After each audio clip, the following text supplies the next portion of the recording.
Samantala, bukas sa mga nalalabing Sabado ngayong Hunyo ang mga sangay ng SSS para sa pagproseso ng mga papeles ng mga kasambahay.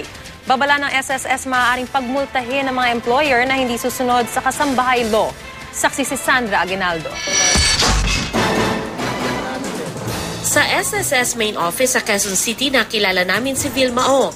Nagpapasa siya ng mga papeles para sa kanya at sa dalawa niyang kasambahay. Bukod yan, inaayos na rin daw niya ang kontribusyon para sa pag-ibig at PhilHealth ng mga ito, alinsunod sa utos ng kasambahay law sa mga tulad niyang employer. For protection din ng mga kasambahay ko yun. Kasi kailangan din nila yun. Kasi hindi naman sa lahat ng oras malakas ang katawan nila, di ba?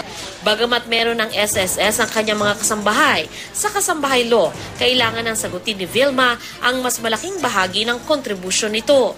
Kinailangan din ni Vilmang mag-apply bilang household employer. Mula Lunes hanggang Biyernes, bukas ang SSS sa ganitong transaksyon.